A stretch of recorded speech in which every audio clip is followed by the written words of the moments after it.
Fala galera, aqui é o Gustavo e hoje sou eu quem estou aqui para o nosso Respondendo Perguntas, nosso quadro semanal onde a gente aqui do Mile High Brasil responde as perguntas feitas pelos nossos membros e que vai ao ar eh, para o público em geral.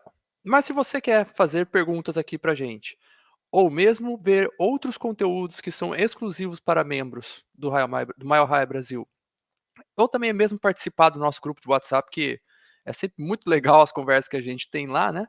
Então dá uma olhada lá no nosso canal no YouTube, temos 3 níveis, né, do nosso clube de membros, né. Demárius Thomas, John Elway, Peyton Manning e John Elway, cada um deles com os seus brindes, com os seus conteúdos exclusivos e com todos eles você participa lá do nosso grupo de WhatsApp e pode fazer perguntas aqui pra gente, beleza? Então vamos começar com as perguntas aqui da semana, né? Eu vou ler aqui de cima para baixo, começando com o nosso querido Matheus Errara. Com ambos saudáveis, quem deve ser o titular? Mike McGlinchey ou o nosso querido Palchowski? Mike McGlinchey, sem titubear. O Palchowski ele fez até um bom trabalho em termos de proteção ao passe, enquanto ele esteve ali, né, nos jogos em que o McGlinchey esteve no Injury Reserve, mas o nosso nível de jogo corrido cai bastante com ele ali pela direita. O McGlinchey, eu acho que ele tem o mesmo nível que o Palchowski em termos de bloqueio para o passe, né, em proteção ao passe, não é um grande jogador nesse quesito, mas quando se trata de bloquear para o jogo corrido, a diferença dos dois é gritante, cara. O Mike McGlinchey é um cara muito mais experiente e não tô nem aqui cobrando o Palchowski não, eu acho que são simplesmente níveis diferentes em que os dois se encontram na carreira. Pode ser que o Palchowski atinja esse nível, principalmente na questão de jogo corrido, e a gente sabe, né, que quando o nosso jogo terrestre funciona, o ataque tende a deslanchar um pouco mais. Isso alivia um pouco a pressão em cima do Bo Nix, né? Vamos lá para a próxima pergunta do nosso querido André Rodrigues. Gustavão, você como um apreciador de um bom bife, né? Queria saber sobre a nossa DL, já que ano que vem, né, o DJ Jones é free agent. Você imagina que com uma eventual saída dele, nossa produção cairia? Ou temos reposição no roster à altura para a função dele? Quanto que você imagina que seria necessário para manter ele em Denver? Abraço. Andrezão, seguinte, eu não acho que tem alguém no nível dele para repor a posição de nose tackle. Eu digo, não tem ninguém no nível dele no roster atual dos Broncos. O Malcolm Roach, que é o jogador que tem características mais parecidas com ele, eu acho que vem fazendo um trabalho mais de rotação e de complementariedade em relação ao D.D. Jones. O Franklin Myers, que chegou também, não tem essas características, né? Ele não é um nose tackle. Eu acho que o Zach Allen também não, e não tem mais ninguém no elenco. Então, para o ano que vem, ficaria somente o Malcolm Roach, que é um jogador competente, mas eu acho que teríamos uma queda de produção em relação ao que o DJ Jones faz ali como 0 e 1 tech, né? Não sei se faz parte dos planos dos Broncos renovar com ele está no último ano de contrato, ano que vem ele completa 30 anos, e eu não sei o que os Broncos pensam, né, em relação a isso, se vale a pena eu renovar com um jogador que já está ali na casa dos 30 e vai ultrapassar essa marca, eh, no no restante desse novo contrato, né, do que seria esse novo contrato. Eu particularmente acho que ele ainda tem gasolina no tanque, pelo menos para mais um contrato de 2 a 3 anos no máximo. Foi semelhante ao que ele fez da última vez, né, nós assinamos ele vindo dos 49ers com um contrato de 3 anos, valendo $30 milhões, $10 milhões por ano. Eu acho que ele estaria procurando algo um pouco acima disso, embora eu não veja ele com todo esse cacife para também quebrar a banca, né. Então eu acho que algo por volta de 12 milhões, mas isso é só um feeling meu, seria 12 milhões anuais, seria, o suficiente para manter o DJ Jones, né. Eh, Talvez pudéssemos fazer um esforço a mais para manter ele, caso ele queira, ou caso o mercado seja mais competitivo do que eu estou imaginando, mas eu não quebraria a banca, né, não passaria de 15 milhões, assim por dizer, para manter ele. Talvez, se isso acontecer, eu procuraria uma outra opção no mercado, atentando, obviamente, ao fato de que precisamos bife nessa DL, sempre. Não podemos deixar aí. cair a quantidade de bife caso o DJ Jones venha a jogar em outro lugar. Mas eu tenho esperança que a comissão, o nosso front office e a comissão técnica querem ele, né, no elenco, e vamos conseguir ajustar um contrato aí que é justo para o que ele produz e para o que o Denver Broncos pode pagar, ok? Continuando com o nosso Luiz Augusto. Fala, Gustavo. Gostaria de saber a sua opinião sobre a OL, né? Tenho visto comentários divergentes a respeito da atuação dela. Uns gostam do trabalho, outros acham que não joga à altura dos altos contratos que tem, como o do McGlinchey, Powers e Myers. Como você projeta ela para a próxima temporada? Abraço. Abraço também, Luiz Augusto. Seguinte, o que eu acho da OL nesse momento? Eu acho que é uma unidade sólida. O ano passado foi uma das melhores da NFL. Esse ano não começou tão bem, mas a gente tem que ver também algumas coisas, né? Primeiro que teve a lesão do Mike McGlinchey, teve a lesão do Luke Wattenberg e durante parte de um jogo também a gente perdeu o Garrett Bowles, né? Então a gente teve uma quantidade, não é assim, trágica, mas é significativa para o desempenho da linha. Então eu não acho que ela esteja na mesma altura do ano passado, no mesmo nível do ano passado, mas eu ainda acho que é uma unidade bastante sólida. Essa questão de dinheiro, né, se você for ver o Mike McGlinchey, já tem muita gente que ganha mais do que ele, muita gente ganha mais que Ben Powers, não muita gente ganhando mais do que o Miners, né. Eh, eu acho assim, cara, eu acho que ela tem um nível condizente com aquilo que a gente paga para ela, porque se a gente for ver, a gente também economiza com center, por exemplo, né. Então, talvez pudéssemos ter um pouco a mais de desempenho esse ano, não estou falando do ano passado, eu acho que o desempenho do ano passado foi bastante satisfatório pela grana que pagamos. Talvez esse ano esteja devendo um pouquinho, mas eu não acho que seja nada assim, pô, a OL é ruim. Não, pelo contrário, eu acho que é uma unidade bastante sólida, na minha opinião. E como eu projeto ela para o ano que vem, né, eu sempre digo que ter uma linha ofensiva mais um QB sem alterar, né, esse núcleo aí do ataque, né, a parte da linha de scrimmage, né, tirando ali as skill positions, OL mais o QB, eu acho que deveríamos sempre manter, porque talvez, né, a parte do ataque que mais precise de química e de entrosamento entre si para ela funcionar num nível que a gente, ali daqui a 1 ou 2 anos, a gente possa de fato competir por algo a mais na NFL. O grande problema, né, em termos de contrato, seria o Garrett Bowles, que está no seu último ano de contrato, né. Ele também, se for fazer um novo contrato, já vai cruzar aí a casa dos 30 anos, né, aliás, acho que ele já cruzou, se eu não me engano. E aí fica aquela coisa, né, a gente quer fazer um contrato de longo prazo com o Garrett Bowles e, sei lá, de repente correr o risco de com ele envelhecendo, o desempenho dele cair de forma significativa? Não sei te dizer, eu acho que ele assim, eu não acho que ele seja o melhor dos left tackles, mas eu acho ele muito melhor do que as pessoas dão crédito para ele. Muitas vezes as faltas, né, e faltas de fato pesam, né, as faltas, mascaram um pouco os bons jogos que ele faz. Ele é um left tackle que desde que ele estourou ali para o 4º ano dele, ele é bastante sólido. Então, na minha opinião, a gente deveria manter ele, ok, nem que seja, sei lá, um contrato um pouco mais curto em relação ao último, de 2 a 3 anos no máximo, e procurar draftar uma solução para ele. O que eu acho que seria ruim é perder ele, não conseguir repor a altura, porque no elenco não temos ninguém na altura dele, e aí chegar no draft precisando de left tackle. A gente já viu esse filme antes, o Elway passou muitas vezes por isso e aí acabamos vendo aí dos Donald Stephenson da vida no lado esquerdo da nossa linha, que foi algo trágico. Então, espero que a gente consiga também renovar com o Garrett Bowles. Primeiro porque eu gosto muito de continuidade, mesmo que não seja um left tackle da primeira prateleira, é um left tackle bastante sólido. Beleza, Ana Luísa Figueiredo.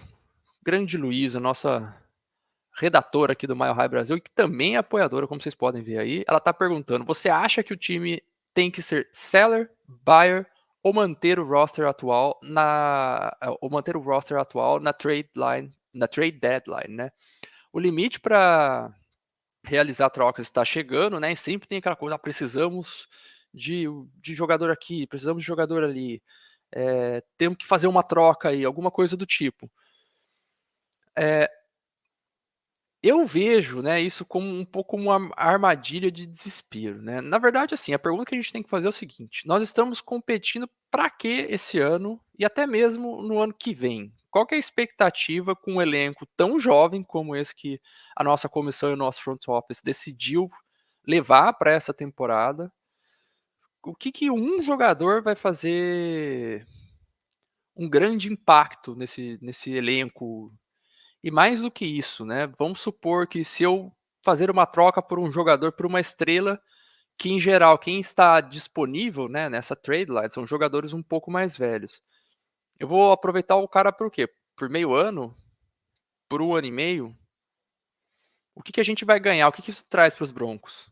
Uma, 2, 3 vitórias a mais? E como é que a gente vê no futuro? A gente deixou uma draft pick ir embora para pensar no curto prazo, sendo que no curto prazo nós nem estamos disputando nada relacionado a Super Bowl. Então, na minha opinião, minha humilde opinião, se um time não é contender para disputar um Super Bowl, ele não deveria fazer loucuras nessa trade deadline, perdão. Não faz sentido para o atual momento do Denver Broncos, para aquilo que esse roster tem, para o caminho, vamos dizer assim, né, de construção de elenco que Sean Payton e o nosso querido George Payton estão tomando. Então, eu não vejo sentido nenhum, por exemplo, você, sei lá, fazer uma troca por Cooper Kupp. Pô, é um baita wide receiver, mas já tá com 30 e tantos anos, só tem mais, se não me engano, mais um ano e meio de contrato, um baita contrato caro. Então você vai fazer o quê? Você vai se desfazer de uma first round pick pra ter 9 vitórias? Esse ano talvez nem isso, né? 9 vitórias, 10 vitórias ano que vem, e o que que isso te traz de benefício em termos de disputar um Super Bowl no curto prazo, que é onde esses caras vão desempenhar?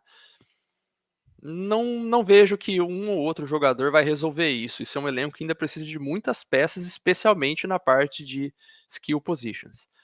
O que eu poderia aceitar, para não dizer que eu sou inteiramente contra ser buyer, né, é por exemplo, algum jogador um pouco mais jovem que a gente possa trocar por ele e renovar com esse jogador por um tempo mais longo, né. Então, não seria o DeAndre Hopkins, que acabou de ir para os Chiefs, não seria o Cooper Kupp, na minha opinião, outros como o Amari Cooper, que também já foi trocado, e assim por diante. O único jogador, é muito difícil um jogador desse ser trocado aí nessa deadline, né. Eh, o jogador que eu vejo parece estar disponível, que eu acho que se encaixa no que precisamos e que potencialmente pode ser utilizado por mais tempo, seria o tight end David Njoku, né, do Cleveland Browns. Eu acho que é um jogador, ele está com 28 anos no momento, ele tem mais um ano e meio de contrato e a gente poderia ainda renovar com ele, diluir mais o cap dele, se isso eventualmente for necessário, e ainda aproveitar ele por um tempo suficiente, né, para que quando a gente de fato esteja possivelmente disputando alguma coisa, a gente já passou pela fase de crescimento de muitos dos nossos jogadores, de desenvolvimento ali do Bo Nix daqui, sei lá, 2, 3 anos, esse jogador ainda estaria contribuindo bastante para o Denver Broncos, e é numa posição que a gente precisa. Então é uma das poucas exceções que eu vejo, mas no geral eu manteria esse elenco. Sobre vender, quem é que tem valor nesse grupo aí? Courtland Sutton? Quanto que ele vale? Eu acho que ele não vale nem uma third, nem uma terceira rodada.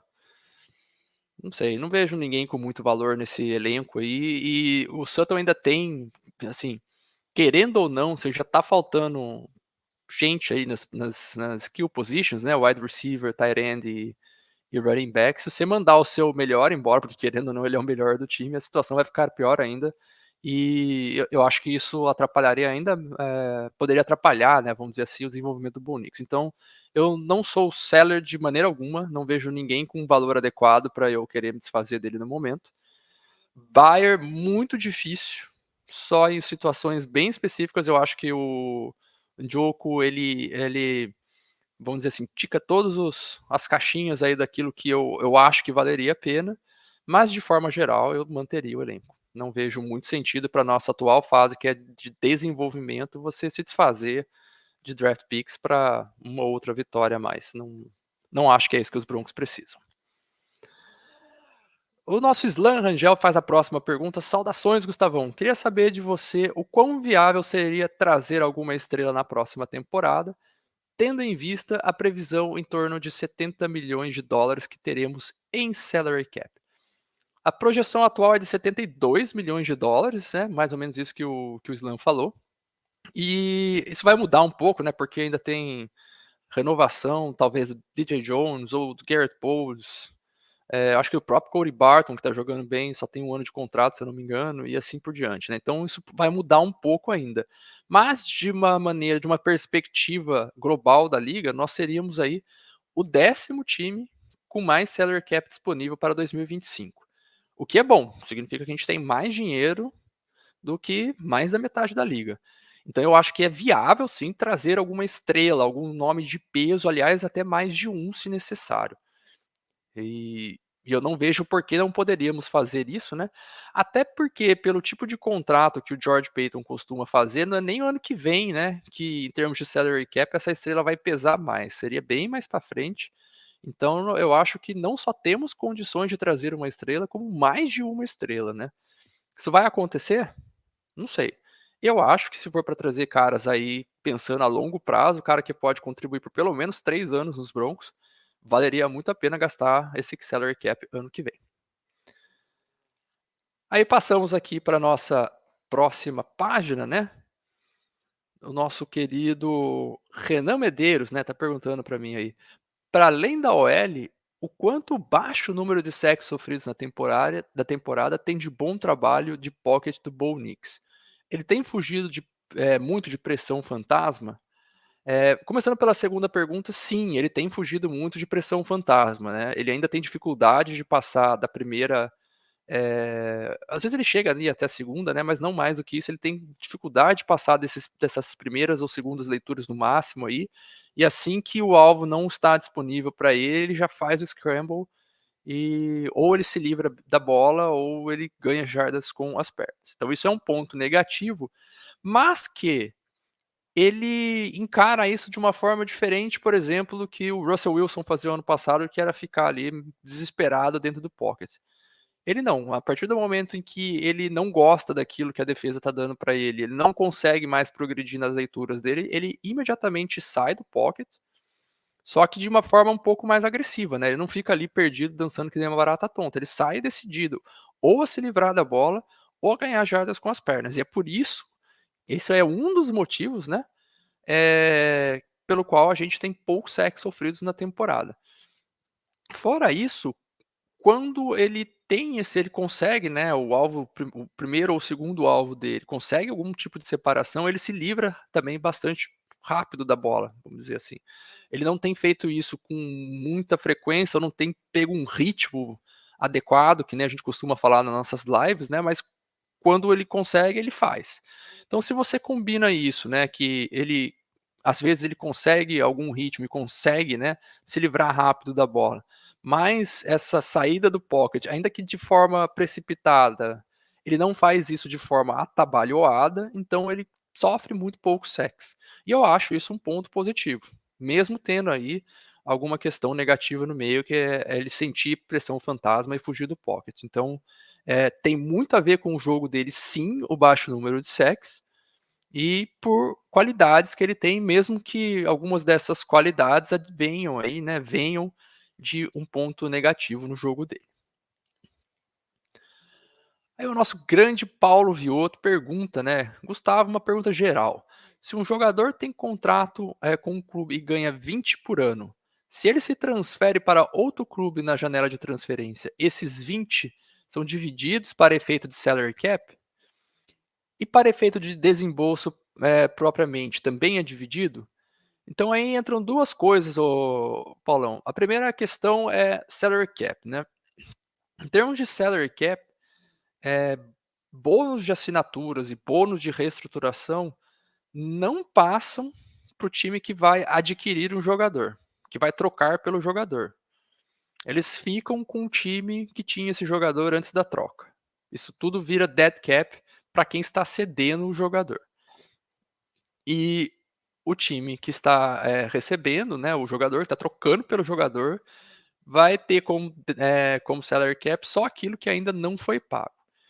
Em termos efetivos de pagamento de cash, né, de grana, o que acontece, né, é que bônus de reestruturação e bônus de assinatura já foram pagos. Então isso já está morto lá com o time que tinha o jogador antes da troca.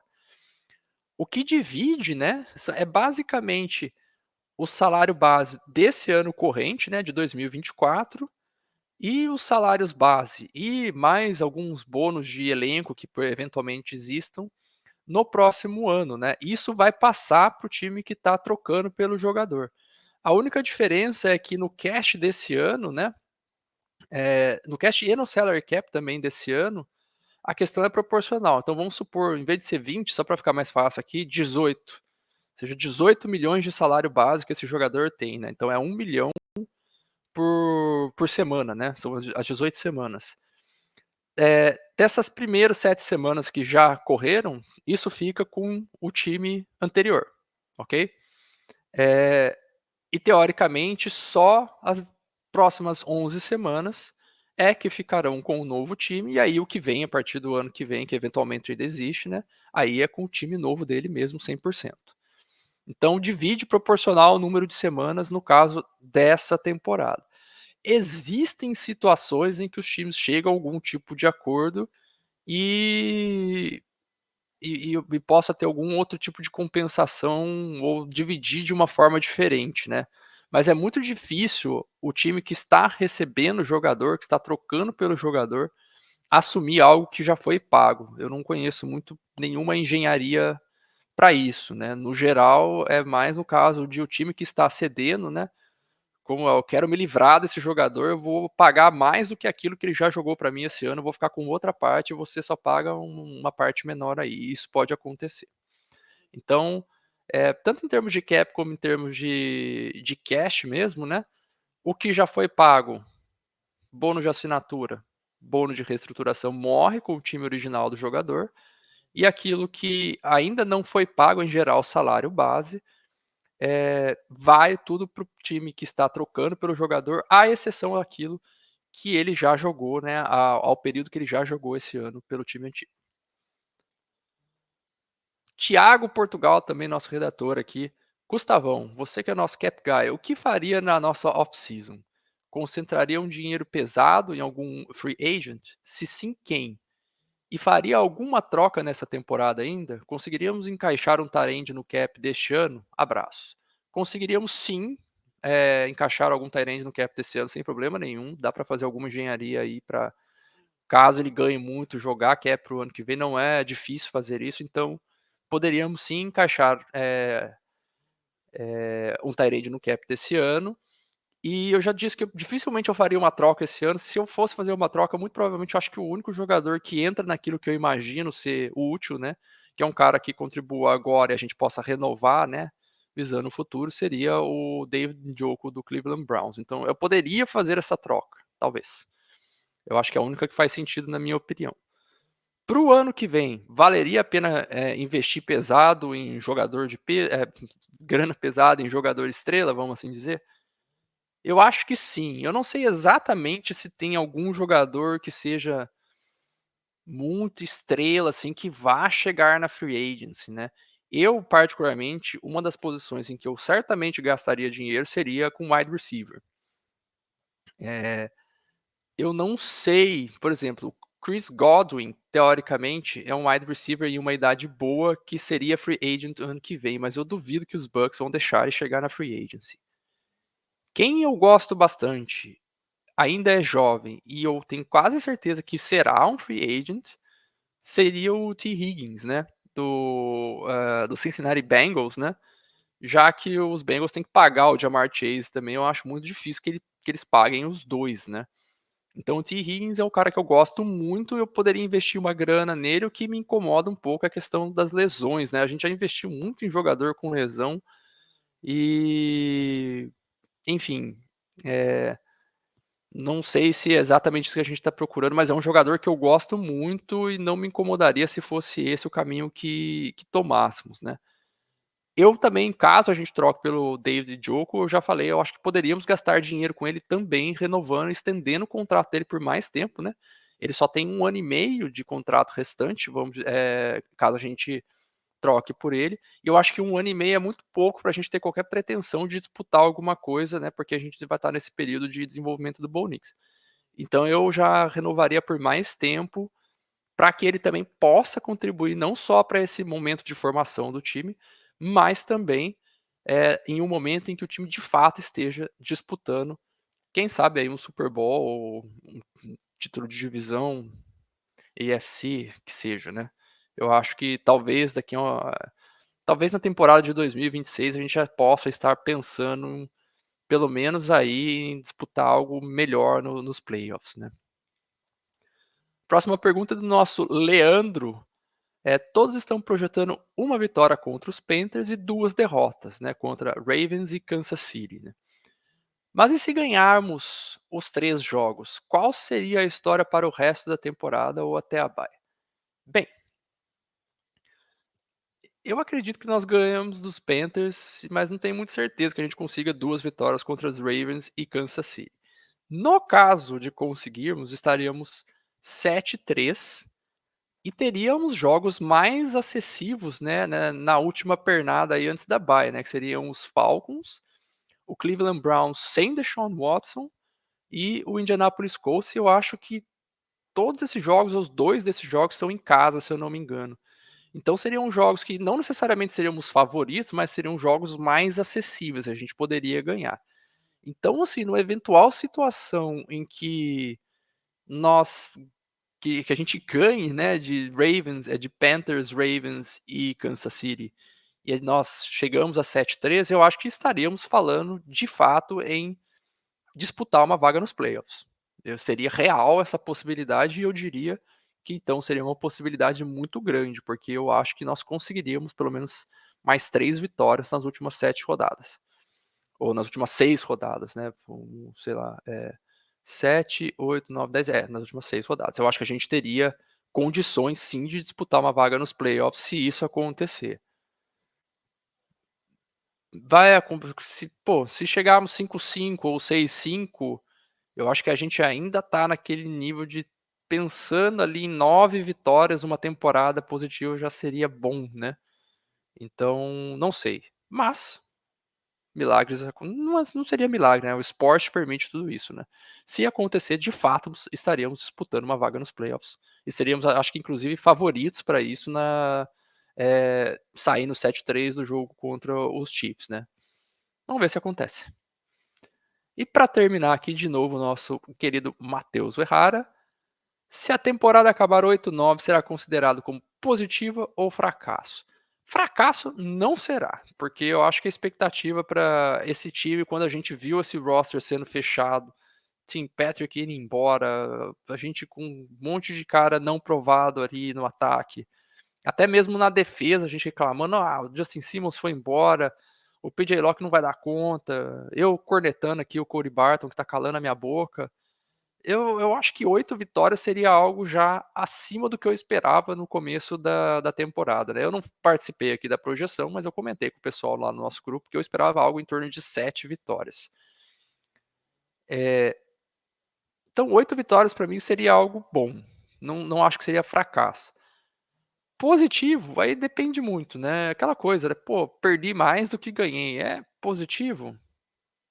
Se eu tô falando que é bom, eu acho que eu pensaria como algo positivo, mas eu acho que a maioria das pessoas, e talvez com razão, não. Perdemos mais do que ganhamos, então não tem nada de positivo aí. Eu tendo a concordar com isso, mas, assim, que nem eu disse, vendo em que estágio estamos e como começamos essa temporada, 8 vitórias já seria mais do que eu previ. Então, pra mim seria positivo. Pra maioria, provavelmente não, e eu entendo por quê. Tá bom, galera, é isso. Muito obrigado pelas perguntas. Eh, Sigam aí o Mile High Brasil nas redes sociais. Se puder, inscreva-se no nosso canal, dá uma olhada lá no nosso clube de membros. Se você puder assinar, você ajuda bastante a gente a trazer aqui conteúdo para vocês sobre o Denver Broncos 100% em português. Então é isso aí, galera. Até a próxima. Fui.